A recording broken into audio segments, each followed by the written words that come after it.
Hey guys, this is National Master Kevin Yang back at it with another video. So I left you in this position and it's really unclear how I should proceed, right? So you realize that I screwed up and I've realized that I screwed up in this position.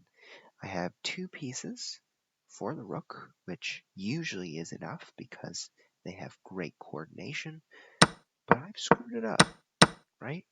After rook takes c2, I was supposed to play bishop d6, and then I'd have my pawns all under control, right? And this king would never be able to access the bishop. So I should have done that, but I didn't. So what do I do now, right?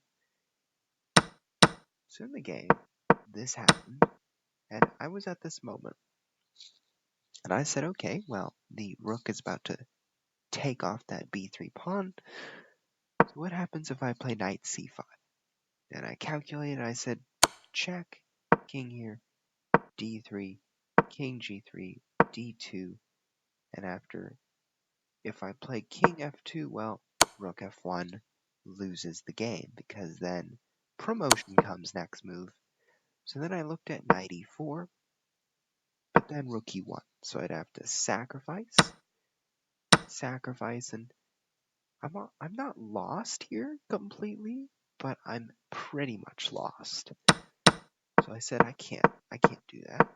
So then I said, okay, well, instead of all this, I'm going to bring my king out. If you play rook takes b3, I'll take, and play knight c5. So I'm still completely losing here. I have two pawns. Our friend Runinja has 4 pawns and a rook. And I've got to rely on the coordination of my two guys, right? a5, king f2, rook a2, king f3. And I have to say I was very lucky because Runinja was in bad time pressure.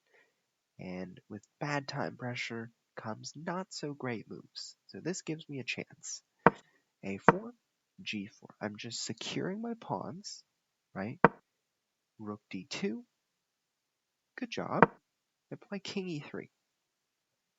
And what's important here is you keep this passed pawn alive. I think the passed pawn is the goal to black winning here, because without this passed pawn, well, these two pawns are going to face these two pawns, and the bishop and the knight are going to have an okay time trying to defend against this pawn.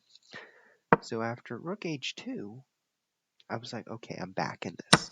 Knight takes, and I'm okay with this, right? I might be down 2 pawns, but these two are workable, right? My king is close enough to them compared to, remember that a4 pawn? My king was nowhere as close to that pawn. This pawn is blockaded, so now that we've had that pawn gone, I'm feeling alright. Knight c5, and our friend Runinja makes a mouse slip, rook d3. I was very lucky to take this rook. And then I get up the pawns, I take the pawns, I just go for it, right? And I have to say, this was a hard game. And this was just not easy at all, right? And if you noticed, it wasn't one-sided. It was clearly double-sided as it gets.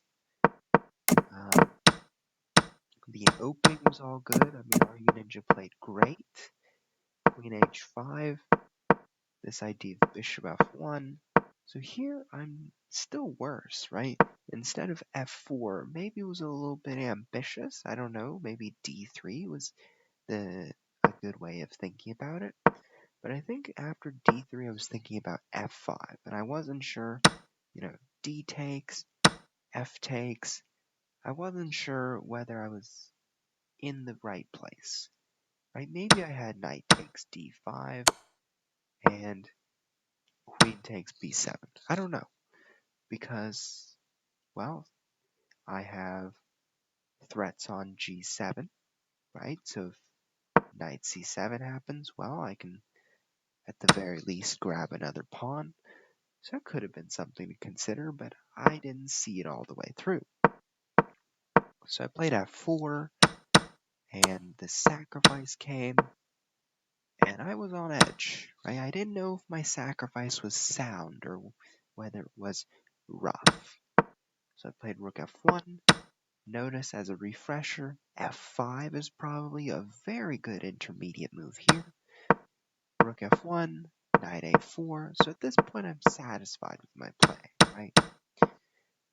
And here, queen e6 was an interesting opportunity, but I opted for a safer option.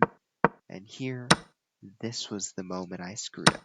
What I should have done is I should have played king g1, right?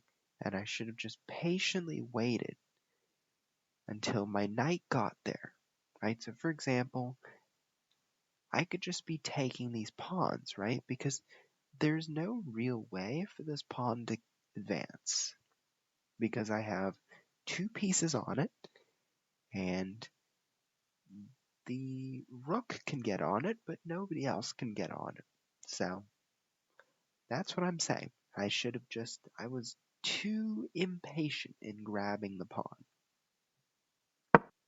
So bishop takes, things went Hail Mary, and I took. And here I missed the best move, bishop d6. I just missed it. I don't know. So I got a bit greedy thinking about my pawns and my opponent's pawns. So then after king g1, I was lost, right?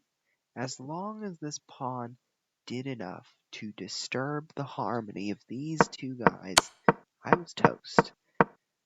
But with Runinja and time pressure, it gave me chances, and this mouse slip was not intended for sure, but I just got lucky.